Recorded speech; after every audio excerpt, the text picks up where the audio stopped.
Hermanos, buenas noches. Yo creo que ya van a ir viniendo los que están ahí arriba. En lo que llegan los que están ahí arriba. Yo estoy en la página de mi libro, en la página 173, si no me equivoco. Si ustedes están conmigo ahí, lo que es la unidad 11, que es la parte de los profetas mayores.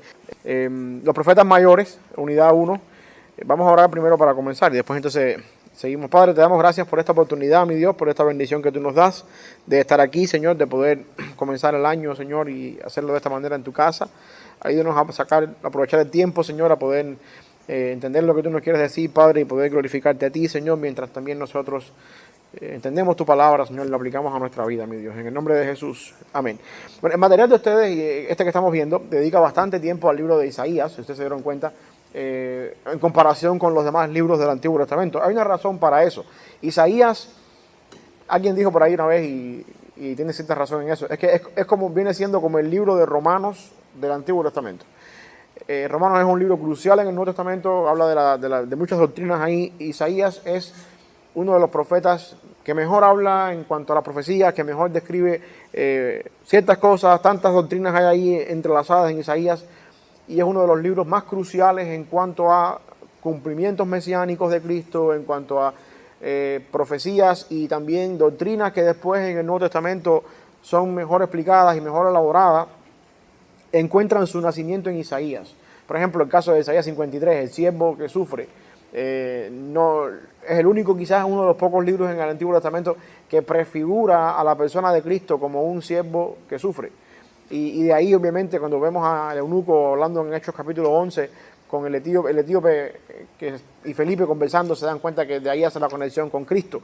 Por lo tanto, Isaías es un libro bastante grande, en el sentido tiene 66 capítulos, tiene también mucho contenido, y por eso es que el libro dedica bastante ahí. Como dice el material que ustedes tienen ahí, estoy en la página 176.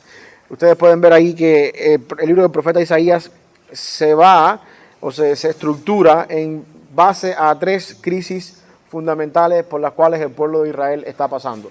Isaías es contemporáneo con Oseas, es bastante temprano. Isaías no vivió el cautiverio, no vivió la división del reino dividido, sí, pero no vivió el cautiverio babilónico, ni tampoco el cautiverio asirio. Es un profeta antes del cautiverio, por los tiempos si ustedes leen el libro de Isaías, se va a dar cuenta que Isaías tuvo la oportunidad de servir a varios reyes de Israel. Isaías capítulo 1 nos da la fecha en los cuales Isaías mantuvo su ministerio. Visión de Isaías, hijo de Amós, la cual vio acerca de Judá y Jerusalén en los días de Usías, Jotam, Acaz y Ezequías, reyes de Judá. 4 reyes de Judá que tuvo la oportunidad de servir en su ministerio, y eso nos da a nosotros un periodo de tiempo bastante largo. Otra cosa interesante, cuando ustedes van a Hebreos, capítulo 11, hay un versículo ahí, si ustedes lo quieren buscar ahora mientras yo lo digo, para corroborar qué versículo es, pero en Hebreos capítulo 11, cuando el autor de Hebreos está hablando de la lista de héroes de la fe, y dice que unos fueron aserrados. Ustedes se acuerdan, no sé si encuentran el versículo, aserrados aquí quiere decir cortados con sierra, matados con un serrucho, cortados con sierra. La tradición judía apunta a que ese es el caso de Isaías. Isaías murió de esa manera, murió cortado con una sierra. Así que de alguna manera tenemos bastante información de Isaías, hay bastante en el libro de Isaías. Las tres, bueno, hasta aquí, si ustedes van a la página 175, la página antes donde estamos, ya pueden darse cuenta que el muñeco de la estructura del Antiguo Testamento se puede ir formando. ¿Lo tenemos? No, ok. El muñeco de la estructura se puede ir formando. La ley, que contiene Génesis, Éxodo, Levítico, Número y Deuteronomio, los 5 libros de la Biblia. Los profetas anteriores a lo que era anteriores a los reyes y posteriores a los reyes. Tenemos ahí, en cuanto a la nomenclatura de anteriores y posteriores, Josué, los libros de Samuel, los libros de Reyes, y los profetas posteriores tenemos a Jeremías, Isaías, Ezequiel, los 12 profetas menores. Y luego después en los escritos, que es la tercera parte del Antiguo Testamento hebreo, tenemos ahí los Salmos, los libros de sabiduría, las Crónicas, Ruth y Daniel, con otros libros ahí. O sea, de alguna forma, si ustedes se dan cuenta, la estructura del Antiguo Testamento va cogiendo forma o agarrando forma en lo que estamos viendo nosotros acá. Una vez más, 3 crisis grandes sobre las cuales Isaías desarrolla su ministerio, que de alguna manera tienen que ver con todo esto. La primera, obviamente, tiene que ver con la amenaza de Siria y el pacto con Asiria. Esta crisis ocurrió durante los primeros años del ministerio de Isaías, durante el reinado de Acaz, el rey del norte, que era, ¿se acuerdan ustedes?, las 10 tribus del norte. El rey del norte se había aliado con Siria y juntos atacaron a Judá. Y la Biblia registra la reacción de Acaz ante esta amenaza. Dice que se le estremeció el corazón y el corazón de su pueblo como se estremecen los árboles del monte a causa del viento. Capítulo 7, versículo 2, es lo que estaba pasando acá. Sobre esta es la primera crisis en la cual Isaías lleva a cabo su ministerio. La segunda crisis es la rebelión de Asdod. Esto ocurrió en el año 713 antes de Jesucristo. La ciudad de Asdod encabezó una rebelión contra Asiria y era durante la primera parte del reinado de Ezequías. Y Judá quiso buscar la ayuda de Egipto para rebelarse contra Asiria. ¿Okay? Esta es la segunda crisis. Esto está en por los capítulos 20 y algo, más o menos por ahí. Y la tercera crisis fue cuando la invasión de Sennacherib, quizás la más famosa. También esto fue durante el reinado de Ezequías. Como vimos ustedes vieron en la unidad anterior, la situación de Jerusalén parecía perdida. Isaías 28 al 33 y 36 al 37 registra la predicación de Isaías durante el tiempo este. Este fue el caso cuando la ciudad estaba sitiada y Sennacherib estaba sitiando la ciudad y por un problema que hubo allá en Asiria, él tuvo que irse y fue cuando dejó el sitio de la ciudad y allá lo matan a sus hijos allá en el templo de sus dioses en Asiria y de esa manera Dios salva a la ciudad. Y la otra, la tercera crisis, bueno, lo acabo de decir, la invasión de Sennacherib. O sea, 3 grandes crisis encabezan el ministerio de Isaías. Y déjenme decirle algo importante, porque yo creo que aquí está la parte más, lo que yo diría que es lo más significativo para nosotros en cuanto al libro de Isaías. Si el libro de Isaías fue escrito o desarrollado su ministerio y todo su contenido profético fue escrito durante 3 grandes crisis, que por ejemplo la crisis primera que vimos, que habla acerca de la amenaza de Siria, los capítulos están por los capítulos 7, en el capítulo 7 aparece esto de que la Virgen concebirá, dará a luz un hijo. O sea, lo que quiero decir es que si las crisis de Israel provocaron que el pueblo buscara al Señor y que Dios entonces diera su palabra profética por medio de Isaías para consuelo del pueblo, entonces quiere decir, valga la redundancia, que dentro del plan de Dios, la crisis o el sufrimiento tiene un propósito, al menos doble, buscar al Señor de parte nuestra y Dios habla su palabra a través de nosotros, o a través del sufrimiento. Esto es algo interesante porque es que el libro de Isaías es el que más profecía uno puede encontrar, quizás a manera proporcional. Y sin embargo, acabamos de ver que Isaías está basado en lo que es crisis, problema, sufrimiento. Y en cada de estas crisis Dios envía su palabra, Dios envía su mensaje. Y por supuesto, todas estas cosas se cumplen de alguna manera después con Cristo. De hecho, por cierto, si a usted le gusta mucho lo que es la música clásica, el Mesías de Handel comienza con Isaías 40, confortaos, pueblo mío. De alguna forma lo que quiero decir es que es bastante información con esto acá. Voy a moverme un poquito más, no tengo tiempo para hacer mucho esto, tenemos que hablar de todo lo que, como les dije. Algunas doctrinas grandes que se ven en Isaías. Bueno, ahí en la página 179-80, la soberanía de Dios es una de las doctrinas que Isaías recalca. Vemos también la santidad de Dios, la doctrina del pecado. Vemos también que Isaías habla acerca de la doctrina del remanente. Y no tengo tiempo para meterme mucho en esto, pero como les decía al principio, Isaías es el Romanos del Antiguo Testamento. Miren ahí, soberanía de Dios, santidad de Dios, el pecado. Todo esto Pablo lo toca en Romanos después. La doctrina del remanente. Pablo habla de un remanente en Romanos 11, 9, 10 y 11, el remanente de Israel. Y la idea de remanente aquí, yo quiero que ustedes entiendan, trasciende hasta el Nuevo Testamento, trasciende hasta el día de hoy. Es la esencia no de las personas que no se murieron judíos de nacimiento por culpa del cautiverio que Dios preservó eventualmente, aunque está hablando Isaías en el tiempo futuro. La idea del remanente en el Antiguo Testamento siempre está unida a un grupo fiel que creyó en el Señor, a quien el Señor preservó por encima de la nación física, o sea, la nación que nació de Abraham, Isaac y Jacob. Es lo mismo que Dios le está diciendo a Elías cuando Elías está escondido en una cueva y le dice, Señor, no hay nadie ya, todos se murieron, solamente he quedado yo. Y Dios le dice, hay 7,000 personas que no han doblado su rodilla delante de Baal. En 7,000 ese es un número simbólico, no es un número literal, que habían 6,999 más uno que no habían doblado su rodilla. La idea es que Dios le está diciendo a Isaías, que es lo mismo que vemos a Elías, que es lo mismo que vemos en Isaías, hay un remanente que Dios escogió por gracia, que se mantiene fiel y que Dios se encarga de preservar sus promesas y cumplir sus promesas por medio de ese remanente. Y cuando venimos a Jesucristo, el primer mensaje de Pentecostés del apóstol Pedro ahí en el día de Pentecostés, precisamente es ese. La iglesia, los redimidos, son ese remanente. Y no es tanto el pueblo de Israel, esa nación que está ahí en el Medio Oriente, cuya capital es Jerusalén, y que son judíos de nacimiento. Es más bien aquellos que son engendrados de gracia, por la voluntad de Dios el Padre, y no necesariamente de carne, de sangre, de voluntad de varón, como dice Juan 1:13.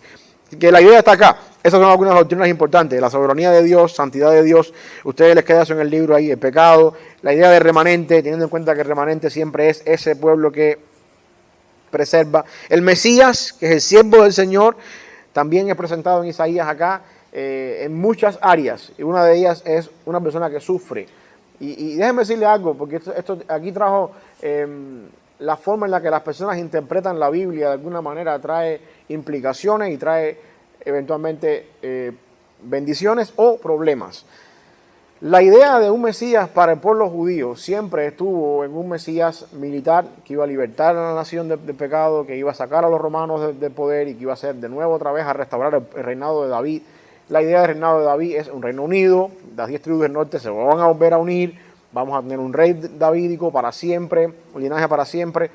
Y eso el pueblo de Israel lo tomó literalmente. Así va a ser para ellos en su profecía. Como consecuencia de eso, cuando Jesucristo llegó a cumplir la promesa de una manera no literal, de una manera simbólica, porque Jesucristo vino a salvar al pueblo, no necesariamente de los romanos, sino del pecado. Y cuando Cristo viene, la forma en la que ellos interpretan la profecía no encaja en lo que está haciendo Jesucristo, y como resultado ellos mismos matan a su propio Mesías. Obviamente eso no se le fue de las manos al Señor. Dios tenía control de todas esas cosas. Mi punto es con esto es que la manera en la que nosotros interpretamos la Escritura trae implicaciones. Nosotros estamos hoy a 2000 años de la ascensión de Cristo a los cielos. Y tenemos en la Biblia promesas que dicen que cómo va a ser el fin del mundo, cómo va a ser todas las cosas, y podemos confiar 100% en eso. Pero independientemente de eso, tenemos personas que son, con respecto a la venida de Cristo, no sé si ustedes han escuchado los términos estos, premilenialistas, postmilenialistas, amilenialistas, premilenialistas, dispensacionalistas, y por ahí para allá toda esa cantidad de malas palabras que a lo mejor no tienen sentido para ustedes. El punto es el siguiente: cada una de estas cosas, cada una de estas vistas o formas de ver la segunda venida de Cristo, cuando uno las interpreta o escucha sus argumentos, todos están basados en la Biblia. Asimismo también como Cristo estaba, como los fariseos esperaban en Mesías. La cuestión es que si los fariseos que estudiaban la Biblia y conocían la Biblia se equivocaron, nosotros también podemos batallar de alguna manera en el error. Y hay cosas, lo que quiero decir con esto no es que no tengamos una profecía segura.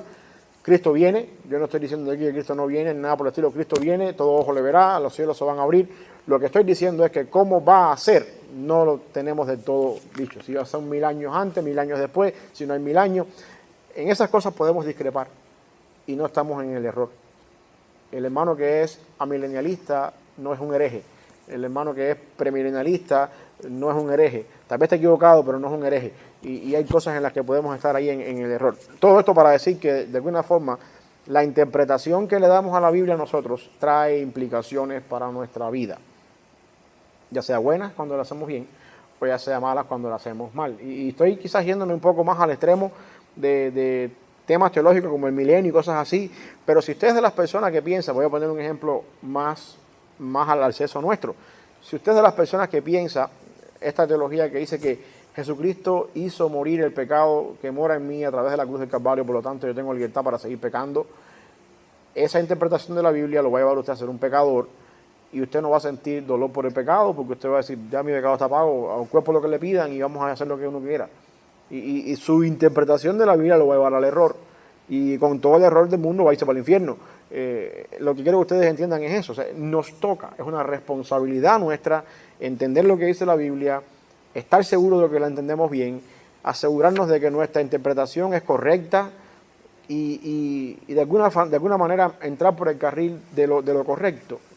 Para eso, una de las mejores maneras que existe para eso es la ventaja que tenemos nosotros, que estamos a 2000 y más años de historia.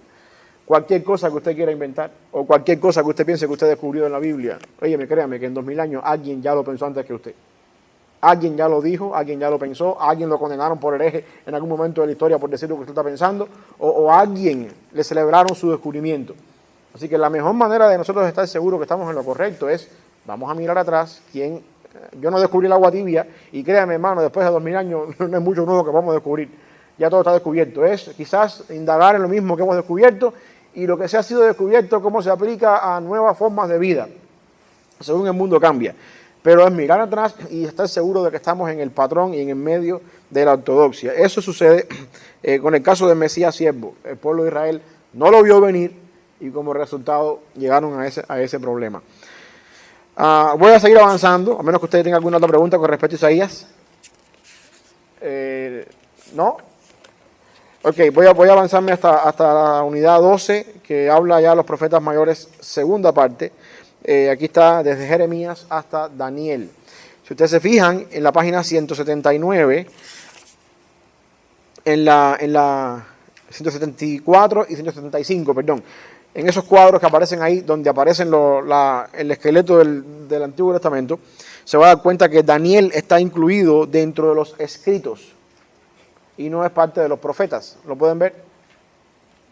O sea, lo que quiero decir es que nuestras Biblias, en dependencia del tipo de literatura que estamos hablando, incluimos al libro de Daniel, algunos lo ponen como profecía, algunos lo ponen como otro tipo de escrituras, y de alguna forma depende. Como quiera que sea, está bien. Si es otro tipo de profecía, otro tipo de literatura, de alguna manera su contenido es profético, y lo podemos catalogar como un profeta.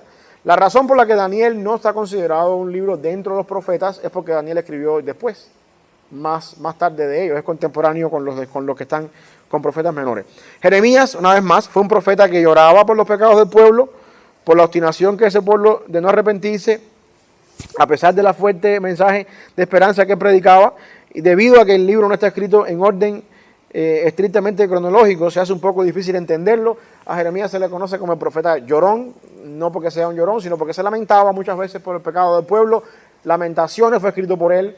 Jeremías tuvo un ministerio que vivió. Jeremías sí vivió el cautiverio, la deportación de Babilonia a Babilonia. Él estuvo ahí en ese tiempo.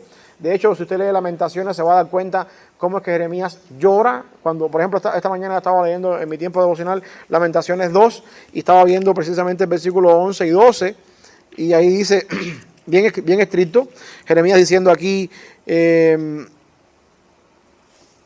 11, mis ojos desfallecieron de lágrimas, se conmovieron mis entrañas, mi hígado se derramó por tierra a causa del quebrantamiento de la hija de mi pueblo, cuando desfallecía el niño y el que mamaba en las plazas de la ciudad. Eso es bien gráfico, los niños muriéndose de hambre, y Jeremías llorando al ver ese cuadro, y eso por supuesto apunta al sitio de la ciudad por los babilonios, cuando los niños prácticamente morían y las personas morían de hambre, y se daba el caso que algunas personas hasta cometían el hecho de que se comían a los propios hijos.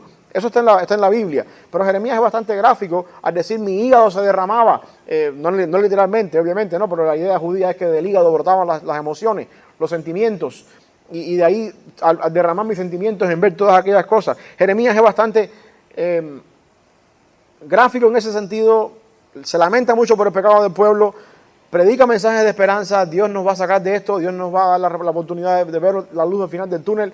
Y como resultado de eso, Jeremías es uno de los pocos, por no decir el único profeta de toda la Biblia que nunca ganó una sola persona en obediencia al mensaje de él. Eso nos dice dos cosas. Primero, que para el momento en que Dios mandó el cautiverio babilónico al pueblo de Judá, el pueblo estaba en tan malas condiciones morales que nadie escuchó el mensaje de Jeremías. O sea, era un momento crítico. Nadie le importaba para nada a Dios. Nadie le importaba para nada al Señor. Y la otra cosa importante que nos muestra el mensaje del libro de Jeremías, a modo de consolación para algunos acá de nosotros, es que los resultados de nuestro ministerio no siempre se miden por las personas que nos hacen caso, ni por las personas que nos siguen. Jeremías era considerado uno de los grandes profetas y no tuvo ni un solo seguidor. Porque hasta Baruch, su secretario, era pagado. O sea, no seguía de gratis. Era un contratado posiblemente, se cree. O sea que eso hay dos cosas importantes ahí.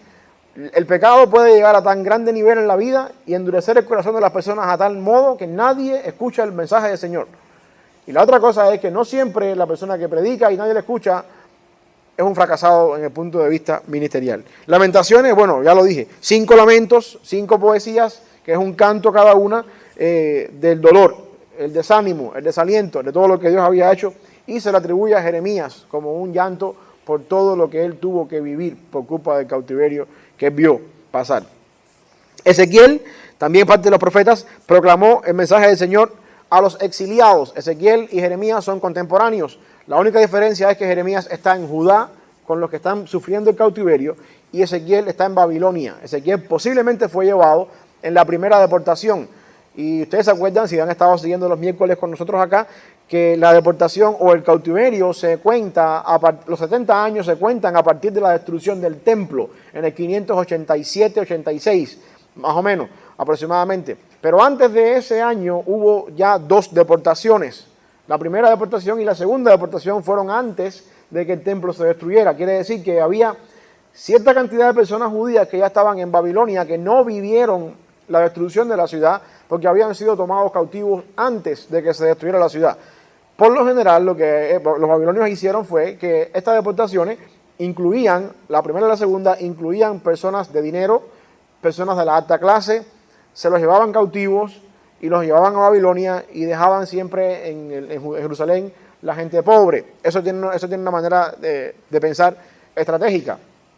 Si tú te llevas a la gente de dinero y los llevas presos y les quitas las propiedades, tú estás previniendo que la gente que tiene dinero no pague una revuelta, o compre armamento, o a un ejército y pueda sufragar los gastos de una revolución. Entonces, ¿qué es lo que los babilonios pensaban? Bien, nos llevamos a la gente de dinero, dejamos a los pobres que no pueden ni siquiera comprarse una espada y los dejamos ahí trabajando para nosotros, les ponemos un impuesto y así hacemos que no se queden gente de dinero allá lejos del imperio levantando revueltas y haciendo guerrillas y cosas así. Y Ezequiel, por lo tanto, es posible que haya sido una persona de la alta clase, porque fue de los primeros que se fueron llevados.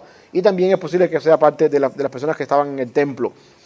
Su mensaje, una vez más, fue a los exiliados. Él se encargó de predicar y de llevar su ministerio a los que estaban ya allá en Babilonia en el tiempo de la deportación. Daniel también, hizo hincapié en la soberanía de Dios, en la importancia de serle fieles al Señor. Los reyes y tiranos no pueden destruir al pueblo de Dios, la fe es la clave.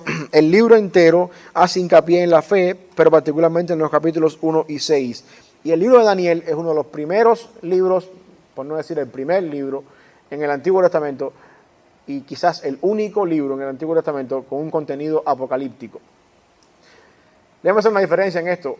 No es lo mismo profecía que apocalipsis. No es lo mismo un libro profético que un libro apocalíptico. Un libro profético no necesariamente es apocalíptico. Un libro apocalíptico casi siempre es profético, pero no a la inversa. Isaías y todos los profetas que hemos visto hasta ahora son profetas en el sentido de que la voz de Dios que vino a ellos la dijeron. Y por lo general la profecía bíblica incluye un mensaje de parte del Señor con el propósito de que el pueblo cambie y tome una decisión, una reacción a ese mensaje, de obediencia o no obediencia. Ustedes están mal, si no se arrepienten, va a venir el juicio. Esa era la profecía bíblica. No es tanto lo que ustedes entienden, lo que entendemos por profecía, que mañana te vas a morir, te profetizo tal cosa. Eso no es la profecía bíblica. La profecía bíblica muchas veces fue predictiva. Por ejemplo, hay un caso, creo que es con Isaías, creo que es, o con Eliseo, no recuerdo, que le dicen a uno de los oficiales del pueblo, cuando hay una hambruna en la ciudad, Eliseo creo que es, profetiza que mañana a esta hora una libra de harina se va a vender bien barato. Y alguien dice, No, eso sí, únicamente Dios derrame las ventanas de los cielos, esto es imposible. Y hay una predicción ahí. Le dice, mañana va a ser y tú no lo vas a ver, porque te vas a morir. Hay algunas veces que la profecía es predictiva, pero no necesariamente es así. Ahora, la literatura apocalíptica es completamente diferente.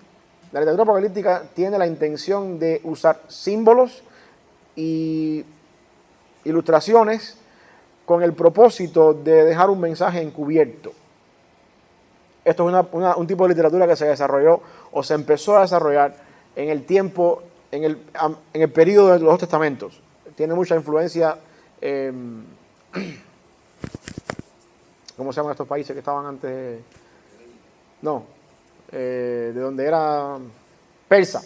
Tiene mucha influencia persa, de la forma en que los persas, los que hablaban arameo, arameo, tenían la manera de escribir. Y la influencia persa, de alguna manera, llegó a los judíos, y ahí vemos después ya en el Nuevo Testamento encontramos un Apocalipsis de Juan, y hay otra literatura que no es canónica, el Apocalipsis de Pedro y cosas así, que tiene que ver también con un tipo de literatura así.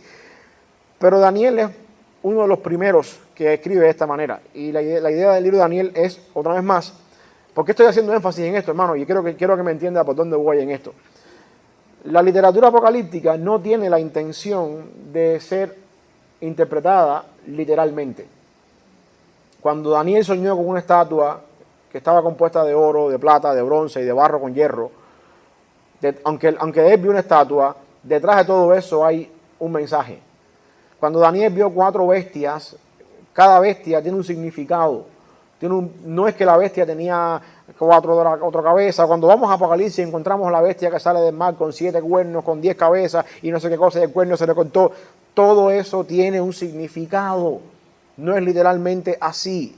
Yo he oído cada barbaridad con respecto al 666, yo he oído cada barbaridad con respecto a la gran ramera, cada barbaridad con respecto a las cosas que hay en Apocalipsis, que uno dice, Dios mío, nada de esto tiene que ver con eso.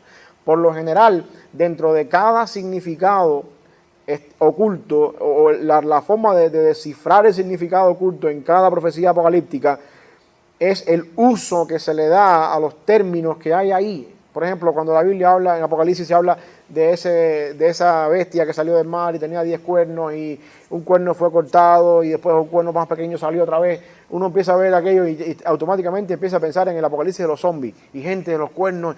Y uno tiene que tener en cuenta cuál es el significado de un cuerno en toda la Biblia. Un significado de poder, autoridad. Cuernos era con lo que los carneros solían, defenderse y dar la estocada cuando se tenían que defender. En la Biblia se ve así. O sea, detrás de todo eso hay una forma de interpretarlo que está escondida. Y si yo entonces llego a Apocalipsis o a la literatura apocalíptica, en el caso de Daniel, y empiezo a interpretarlo literalmente, voy a caer en el error. Porque el autor del libro nunca tuvo la intención de ser literal con eso. Tuvo la intención de que usted estudiara un poquito, de que entendiera un poquito, de que pensara un poquito y de que llegara al conocimiento de la verdad con los medios que tenía al lado suyo, porque muchas veces la literatura apocalíptica se usaba para esconder cierto mensaje que solamente algunas personas que tenían conocimiento de eso podían entender. Por ejemplo, déjame hacer un ejemplo para que ustedes puedan, para ver si podemos encajar en esto acá. Yo puedo hacer ciertos juegos de palabras con palabras que para nosotros son usuales y son conocidas. Si yo, por ejemplo, no sé, estoy tratando de poner en mente las ideas, no sé si me va a salir bien el ejemplo que quiero poner. Pero ustedes saben el animal que se usa para arar la tierra, ¿verdad? El buey. El buey. En México esa palabra tiene un significado diferente cuando uno dice buey. No sé si quieres mala palabra o no, pero bueno. Al final del día, yo puedo decirle a una persona en modo de esta frase, un hombre está parado delante de mí, oye, tú eres tan fuerte como un güey. Y no digo buey, digo güey. Un mexicano entiende mi ironía. Y un mexicano entiende que estoy faltando de respeto a la persona. O sea, pero ¿por qué el mexicano lo entiende? Porque el mexicano sabe que en su contexto histórico, cultural, la palabra buey, cuando no se le pone la B y se dice güey, es ofensivo. Tiene la intención de decirle a la persona que es lo que es. Pero a lo mejor las personas que no son mexicanos no entienden eso. Y se van por otra variante. Dicen, no, sí, él es un hombre fuerte, una persona fuerte. Pero solo el mexicano entendió que yo estoy defendiendo a la persona. Algo parecido así, venimos a Apocalipsis y decimos, bueno, y vi una bestia que salía del mar y tenía 10 cuernos en la cabeza y 10 cuernos. Los que estamos del lado acá decimos, esto suena como una película de ficción. Pero un judío que conoce su Biblia y sabe que a lo largo de la Biblia el cuerno se usa como un significado de poder, entiende lo que está pasando aquí. Entonces, ¿cuál es la solución? Buscar la forma en la que se ha buscado el cuerno en la Biblia y entender lo que está queriendo decir Juan del lado allá. Y no irnos por la tangente. Oh, esto es lo que significa esto y ya. La solución es aprender cómo para ellos funcionaba eso. Cuando el mensaje de Apocalipsis llegó a la iglesia de Esmirna, o Tiátira, o Sardis, o la Odisea, o Éfeso, y las personas leyeron todo aquello, ¿cómo lo recibieron ellos? ¿Cómo sonaba para ellos todo eso? Pues yo tengo que pensar como pensaba una persona de esas iglesias. Tengo que entender lo que pensaba en esos lugares para poder entender esas cosas. Y esa es la idea con la literatura apocalíptica, y Daniel es un caso bastante parecido de eso. Voy a seguir avanzando un poquito más. Voy a ver, estoy en la página, bueno, voy a traer un poquito acá a ustedes los profetas menores. Voy a entrar en los profetas menores, me voy a saltar un poquito lo que está en el material, porque aquí está más amplio, ustedes lo tienen, y quiero cubrir los 12 en lo que nos queda de tiempo, y lo voy a hacer a través de este material que tengo yo acá, que es más escueto. Oseas es el primero de ellos en el orden canónico en que aparece nuestra Biblia. Las ideas claves del libro de Oseas es el amor incondicional de Dios para Israel. ¿Ok? En primer lugar. Después, el celo de Dios por su pacto que el pueblo había roto. Y de todo esto después tiene su implicación en la iglesia, tiene su implicación en el concepto de cómo es que la iglesia es la esposa de Cristo. El justo juicio de Dios también lo vemos en Oseas. Oseas se escribe con el propósito de que los lectores del libro puedan entender a través de Oseas, que una vez más aquí encaja en el personaje bíblico con la ilustración del buey. Ahí tenemos a un Oseas, una persona que su esposa le fue infiel, una persona que perdonó a su esposa, eso es lo que, a su esposa se fue con otros hombres, fue una ramera, eso es lo que en México significa un buey, una persona que hace esas cosas y permite esas cosas en su esposa. Oseas, en ese tipo de ilustración, Dios está demostrando, yo soy el Dios que soy como Oseas, y ustedes, Israel, son como Gomer, la esposa de Oseas. Y yo, como Dios, los amo a ustedes incondicionalmente, al punto de que los perdono siempre, los voy a perdonar siempre. Ustedes han sido infieles con mi pacto, aún así yo voy a hacerlos pagar por eso. Yo no soy injusto cuando los envío a cautiverio, cuando los hago pasar por lo que están pasando, por lo que ustedes han hecho. Y al mismo tiempo yo voy a salvar y voy a restaurar un remanente. Una vez más, la idea del remanente, ese remanente escogido por gracia. Eso es lo que vemos en Oseas. El tema del matrimonio es uno de los mejores temas que uno puede encontrar ahí, en el sentido, no tanto en el sentido de cómo Oseas y Gomer tratan los temas de infidelidad, sino en el sentido de cómo el matrimonio es un pacto delante del Señor. Porque si algo nos enseña el libro de Oseas, es que el matrimonio a los ojos de Dios es un pacto. La mejor manera en la que Dios determinó el pacto con Israel, o la mejor manera en que la ilustró, fue a través de un matrimonio. A Oseas le dijo, vete y cásate con una mujer que sea prostituta, porque a través de todos tus quehaceres y todos los cuernos que te va a poner ella, yo voy a dejarle saber al pueblo cómo soy yo y cómo son ellos conmigo. O sea que si hubiese habido una mejor ilustración para ilustrar, para que la redundancia, la relación entre Dios e Israel, que no hubiera sido el matrimonio, Dios le hubiera dicho a Oseas, haz otra cosa, en vez de casarte con una ramera. O sea que uno puede encontrar en Oseas la idea del matrimonio como un pacto. Y cuando uno entiende eso, créanme, que el concepto de matrimonio nuestro cambia totalmente. Porque ya no es que yo me caso hasta que la muerte nos separe, siempre y cuando tú cumplas con esto. Ya yo me caso contigo y cuando el amor acaba, como dice José, cada cual por su lado, ya eso no funciona así. Cuando uno entiende el concepto del pacto dentro del matrimonio, las cosas cambian de una manera diferente. Y la otra, por supuesto, es la idea de Baal, el baalismo y los pecados de Baal dentro de la nación. El otro profeta que sigue en el canon nuestro es Joel, el profeta Joel. La analogía de las plagas y la langosta, de las plagas y de la langosta para describir el día del Señor.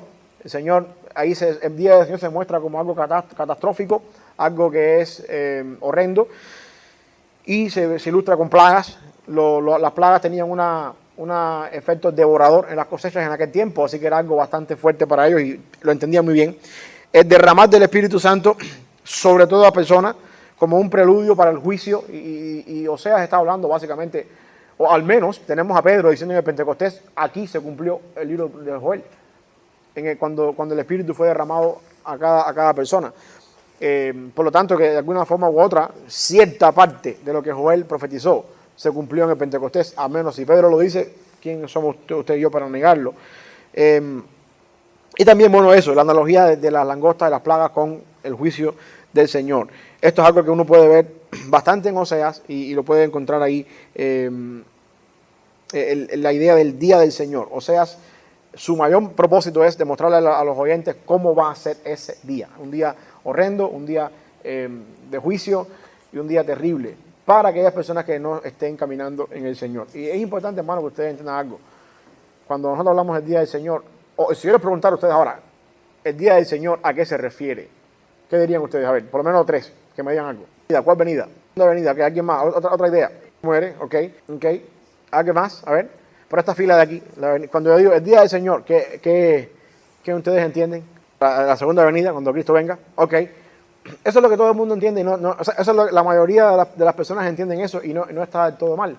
Ahora, déjenme decirles algo. Piensen en esta manera. ¿Qué tal si la segunda venida, si el día del Señor es un evento progresivo en la historia bíblica? ¿Qué les parece la idea esa? Y les voy a decir por qué les digo esto ahora. En el concepto hebreo es así, pero ¿qué tal la idea? Para los hebreos, el día del Señor es un día puntual. Es un día puntual. Pero vamos otra vez. Les acabé de decir viendo Isaías que los hebreos eran extremadamente literales en su Biblia y fallaron en muchas profecías. Pero ¿qué tal si el día del Señor es un evento progresivo? Que comenzó con la primera venida de Cristo y termina con su segunda venida. Y y tenemos en la Biblia argumentos para probar eso.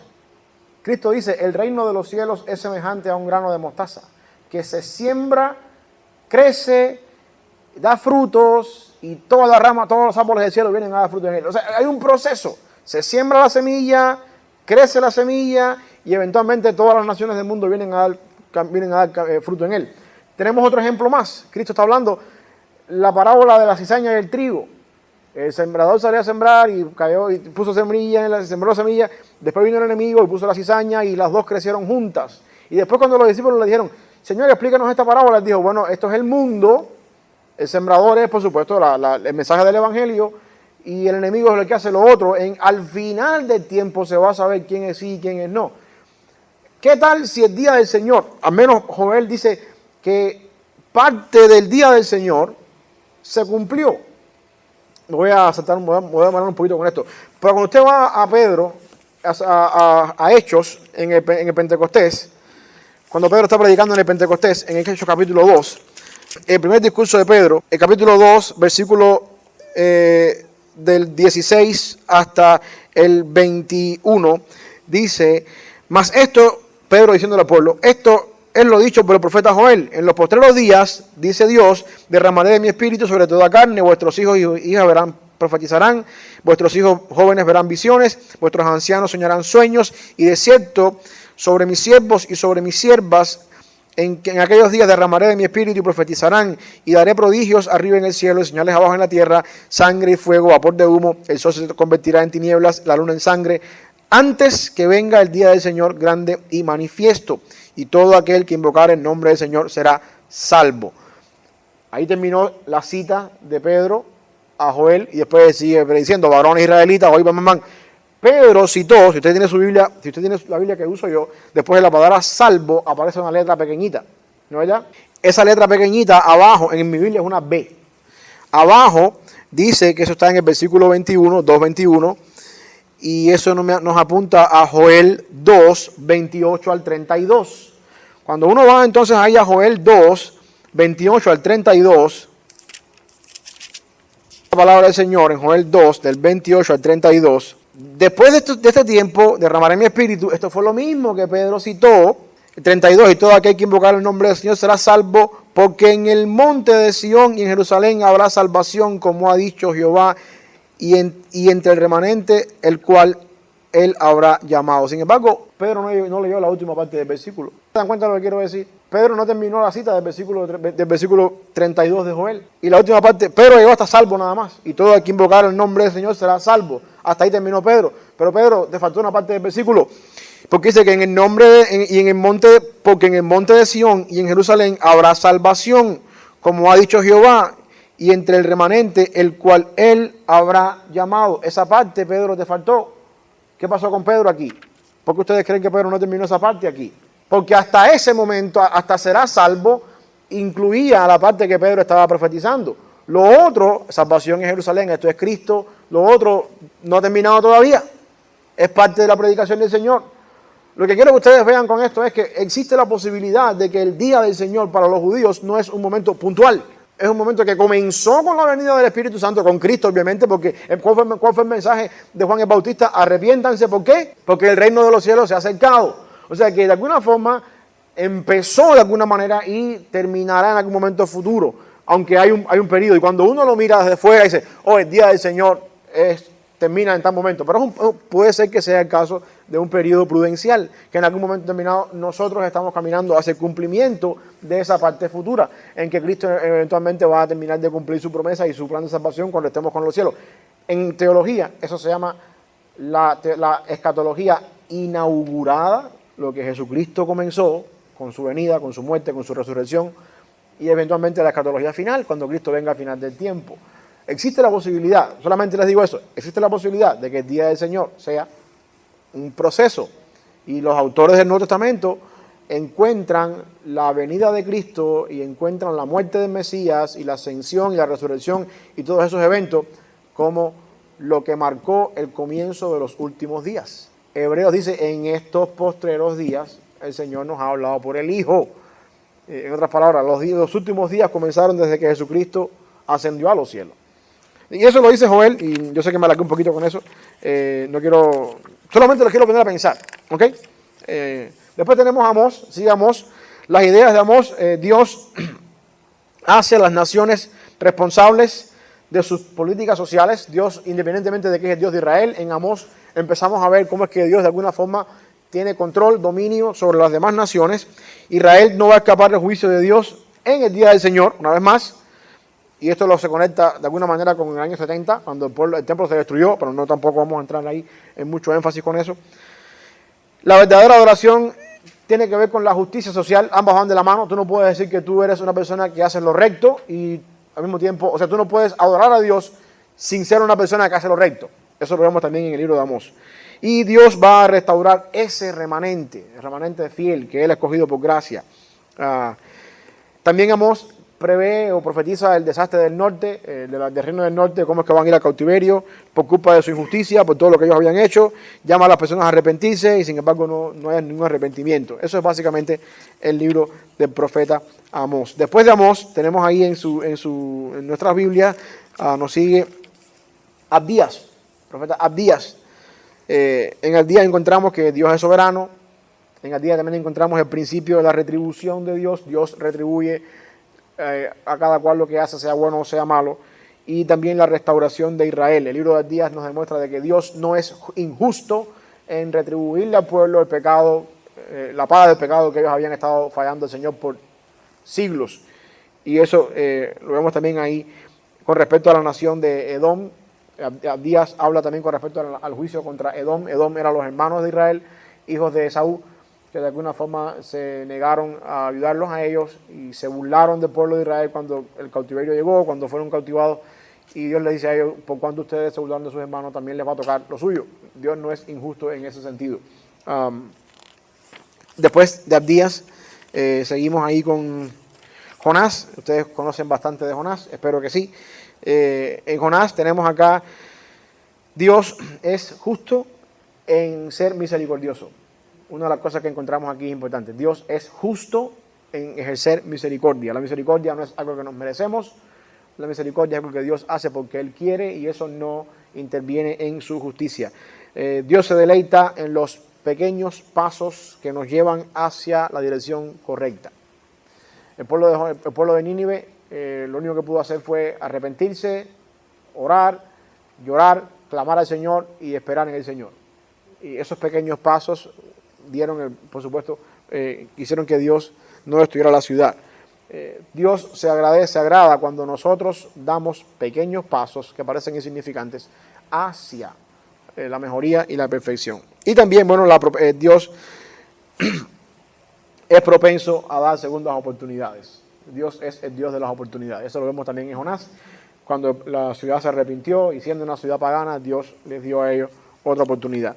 De Jonás sabemos bastante. De Jonás hemos hablado, hemos oído bastante de eso. Luego tenemos Miqueas. En Miqueas encontramos una descripción de lo que es la injusticia. Miqueas habla un poco acerca del trono de David, que va a ser lleno por esa persona que van a nacer en Belén.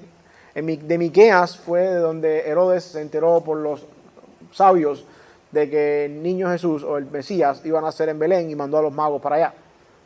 Miqueas 5:2. En medio de toda la injusticia en la que el profeta está viviendo, él dice, no te preocupes porque del lugar más insignificante de esta nación vendrá el Salvador. Y tú, Belén, no eres la más pequeña entre los reyes de Judá, entre las naciones de Judá, o los pueblos de Judá, porque de ti me saldrá el Salvador. Miqueas 5:2. También vemos aquí el verdadero, el comportamiento correcto. No tiene nada que ver con manipulación de rituales, sino también, ni tampoco es una respuesta a la ira de Dios. Estoy hablando aquí del capítulo 6, versículo 8. Oh hombre, él te ha declarado lo que quiere él de ti. Misericordia. Miqueas hace ahí eco a lo que le dijo Samuel a Saúl. ¿Se acuerdan? El obedecer es mejor que los sacrificios. De alguna manera, uno no se gana el favor de Dios porque uno hace eso de pasar al frente cuando el pastor hace llamamiento y las personas venían al frente. Los más viejos acá se acuerdan de eso. Los venían al frente y se rodeaban delante y oraban ahí en el piso. Después que hace el llamamiento. Yo no tengo ningún problema con eso. Está bien, siempre y cuando usted no haga eso como un ritual para ganarse el favor de Dios. Porque eso es lo mismo que dice Miqueas y lo mismo que le dice Samuel a Saúl. El obedecer es mejor que los sacrificios. En otras palabras, te lo voy a traducir al lenguaje de Memphis, Tennessee, en el siglo XXI. De nada te sirve tirarte de rodillas, hincarte en el altar el domingo a las 11:30 de la mañana y de lunes a viernes vivir como un demonio allá afuera en la calle. De nada te sirve. Entonces, yo no estoy diciendo que sea malo. Yo no estoy diciendo que uno venga delante del Señor y se postre. Y al final de la jornada solamente el corazón de uno, usted lo sabe con el Señor. Pero así mismo como usted lo sabe, usted también sabe lo que usted hace de afuera cuando no está aquí. De nada sirve. Si lo vas a hacer, hazlo de verdad. A Dios le importa más lo que tú haces de lunes a sábado que te tires media hora, te tires 15 minutos adelante en el piso. ¿Okay? Y eso es lo que vemos en el caso de Miqueas. Él te ha declarado lo que es bueno. ¿Qué pide de Jehová de ti? Hacer justicia, más misericordia, humillarte ante tu Dios. Eso es un eco a lo que Samuel le dijo a Saúl. La otra cosa importante también es que la venida de la liberación de la amenaza de Asiria. En otras palabras, Miqueas es contemporáneo también con este tiempo donde hubo una amenaza y no fue el cautiverio, y Miqueas habla de esto. Y esto no va a pasar nada, no se preocupen, todavía no es el tiempo, Dios nos va a liberar. Eso lo encontramos en Miqueas. Seguimos avanzando con Nahum. En Nahum encontramos el juicio inminente contra Nínive. Esto no tiene nada que ver con el juicio de Nínive al cual Jonás profetizó. Nada que ver, esto es ya mucho después. Nínive eventualmente cayó, pero no en el tiempo de Jonás. Con Jonás Dios extendió su misericordia y después cayó. Y aquí es donde Nahum entra. Nahum está hablando de la caída de Nínive y también del regreso de Judá del poder del imperio asiria. Judá no cae en manos de los asirios, Judá cae en manos de los babilonios. Los babilonios son los que conquistan a los asirios después, y Babilonia es quien cautiva a Judá. Y Nínive está diciéndole a Judá en su profecía: no se preocupen, ustedes no van a caer en manos de los asirios, no se preocupen, no hay que temer, los asirios es con el reino del norte. Dios a ustedes le va a extender un poquito más la misericordia. Dios, en Nahum lo que encontramos es eso. Dios va a mandar juicio sobre Nínive, Dios se encarga de pagar el pecado de aquellos que nos hacen mal, y eventualmente también Dios va a liberar a el reino del sur, porque no es el tiempo todavía. Después tenemos Habacuc. Aquí tenemos: Dios es justo en lidiar con las naciones. Una vez más, Judá va a recibir el castigo de Babilonia que Dios ha prometido por culpa de su pecado. Y aun cuando el mundo entra en confusión, tenemos que confiar en Dios, porque Dios es santo, íntegro, justo. Esto lo encontramos en Habacuc. Habacuc, yo siempre a ustedes se lo he dicho ya, y yo creo que hace unas semanas atrás, un tiempo atrás, predicamos aquí en la iglesia de Habacuc. Es un hombre lidiando con Dios porque no puede entender cómo es que Dios usa a una persona que es más mala que el pueblo de Israel, o Judá en este caso, para pagar el pecado del pueblo. Habacuc sabe que el pueblo tiene que pagar por el pecado, El problema de Habacuc es por qué tú usas a uno más malo que nosotros para pagar el pecado. Muy santo eres para ver el mal. Y al final de la jornada Dios le dice, yo hago lo que a mí me dé la gana, yo no tengo que darte cuentas a ti por nada de eso. Yo voy a mostrar mi gloria sobre esas naciones también en su tiempo. Y Habacuc termina con una oración que él la envía al ministro de música de tiempo, en aquel tiempo, y dicen, un himno de esto, y es ese famoso himno que termina diciendo, aunque no haya vides en el fruto, ni haya vacas en los potreros, con todo yo me voy a confiar en el Señor. Habacuc termina reconociendo de que Dios es soberano, que hace lo que tiene que hacer, y que no tenemos que cuestionarle a él nada de lo que estamos haciendo. Después tenemos Sofonías, una vez más, también hablando de la venida del día del Señor, el llamado a buscar al Señor en humildad y un pacto universal que tiene que ver con un juicio que se acerca, el impacto del juicio que viene. Sofonías habla de esto también, por supuesto, con relación al cautiverio de Judá. Voy a avanzar un poquito más, se me está yendo un poco el tiempo, después podemos dar un tiempito para preguntas, pero al menos quiero cubrir yo. Ageo, ya más tarde, habla un poquito acerca de la importancia de establecer prioridades en la vida. Ageo habla de las personas que habían regresado del cautiverio, que habían empezado a construir sus casas, a hacer sus negocios, y se habían olvidado de que el templo del Señor todavía estaba sin construir. Y decían, no, todavía no es el tiempo para construir el templo del Señor. Y Ageo dice, por esa razón no tenemos nada, porque si no tenemos templo, Dios no está aquí. El valor del templo como el símbolo del pacto entre Dios e Israel. Esa es la razón por la que tenemos que tener un templo, porque Dios dijo que la única manera que Él va a habitar en medio de nuestro es en este lugar. Y por lo tanto, mientras no tengamos un templo, Dios no está aquí. Y por eso no nos va bien, por eso no sembramos y no recogemos cosecha, porque no nos va bien. Y esa es la idea del templo. La fidelidad de Dios en renovar su pacto y las promesas hechas a David, siempre y cuando el pueblo se mantenga fiel también. Ageo es la persona que dice, ustedes quieren seguir viviendo así, la única razón es por la que no tenemos un templo, Dios no está aquí, sin embargo Dios está listo para cumplir todas sus promesas, pero aún así no somos nosotros negligentes en construir lo que nos toca hacer. Ageo nos deja entrever un poquito que la vida cristiana tiene una doble porción. Dios nos llama, Dios nos regenera, Dios nos da el Espíritu Santo, pero al mismo tiempo la vida cristiana es una vida activa. Dios produce en nosotros el querer como el hacer por su buena voluntad, para que nos ocupemos en la salvación nuestra, que eso es lo mismo que nuestra santificación con temor y temblor. Déjame decirle algo, Dios es santo, santo, santo, usted y yo no. Dios no necesita crecer en santidad, usted y yo sí. Dios dice que sin santidad nadie lo puede ver, eso está en Hebreos. Y Dios demanda que nosotros tenemos que ser santos porque Él es santo. Dios está a este nivel de santidad y nosotros estamos aquí. No es Dios el que tiene que bajar hasta aquí. Somos nosotros los que tenemos que llegar hasta aquí. Dos cosas acá. Nunca vamos a llegar en vida, y la otra cosa para tu bendición es que Dios nos da a nosotros el querer como el hacer por su buena voluntad. Y en Ageo encontramos un preámbulo de eso. Dios está listo para bendecir, Dios está listo para darnos sus promesas. Nosotros somos los flojos que no queremos construir un templo. En otras palabras, nosotros hoy en día somos los flojos que no queremos levantarnos temprano en la mañana en el tiempo de oración, no queremos hacer un hábito de leer la Biblia, conocer más al Señor, y por esa razón muchas bendiciones se quedan en la puerta del olvido, porque Dios no necesita de ti ni de mí, yo soy el que necesito de Él. ¿Ok? Voy a seguir avanzando un poquito más. Zacarías, después tenemos acá ideas claves, el arrepentimiento y el pacto renovado, en el caso de Zacarías, la esperanza que se está enraizada en la soberanía de Dios y la justicia social y el Mesías. En Zacarías encontramos todo este tipo de términos.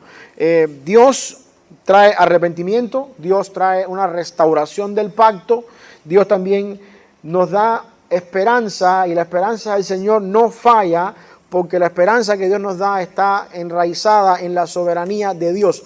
Por cuanto Dios es soberano, Dios es fiel. Eso lo encontramos en Zacarías. También habla, como dijimos, acerca un poquito de la justicia social y la idea del Mesías.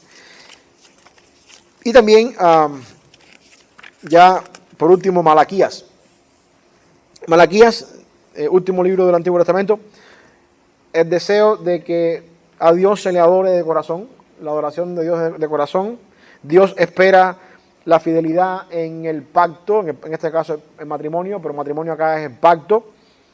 Dios odia el divorcio, también parte que encontramos acá, todo esto dentro del marco del pacto, de Cristo, Dios, Israel, Cristo, la iglesia, y por supuesto todo eso aplicado también al pacto matrimonial, físico. Dios odia el divorcio, el día del Señor afecta tanto al justo como al malvado, a unos para bien y a otros para condenación. Y por último, uno como Elías, que va a venir anunciando el día del Señor. Así termina el libro de Malaquías, así termina el Antiguo Testamento, y en esta profecía, que es la última profecía del Antiguo Testamento, en esta profecía comienza el Nuevo Testamento con ese Elías, que era Juan el Bautista. Bueno, aquí terminamos. Malaquías, último libro del Antiguo Testamento. ¿Alguna otra cosa que ustedes quieran comentar? ¿Alguna pregunta, duda? Les debo 6 minutos, 7 minutos. Es progresivo, porque estaba en Isaías 61. Entonces, esa es la otra parte. Ese es el otro versículo que habla también, que no nos hace tiempo de llegar ahí, pero es el otro versículo que también habla de un día del Señor progresivo, porque Jesús se detuvo en el versículo 2 a proclamar el año de la buena voluntad de Jehová. Terminó ahí. Y se levantó y se sentó, porque en los hebreos eran al revés, predicaban sentados y leían de pie. Dice, se sentó y dice, hoy se ha cumplido delante de ustedes esa profecía. Y todo el mundo empezó a agarrar piedra para apedrearlo, pero sin embargo la profecía continúa. Porque el versículo 2 dice diciendo acá, a proclamar el año de buena voluntad del Señor y el día de la venganza del Señor, nuestro consolador por todos los enlutados, a ordenar que los afligidos de Sión se les dé gloria en lugar de ceniza. Y esto viene después. es como una pausa en el tiempo nuestro. Ajá. Cristo dice, yo vengo a inaugurar el reino mesiánico, pero el reino mesiánico tiene una consumación cuando Cristo venga en la segunda venida. Por lo tanto, el concepto del día del Señor en el tiempo del Antiguo Testamento no es tanto, cuando Cristo venga en su segunda venida con los ángeles en gloria. No, esa es la consumación del día del Señor. El día del Señor se ve como un evento progresivo.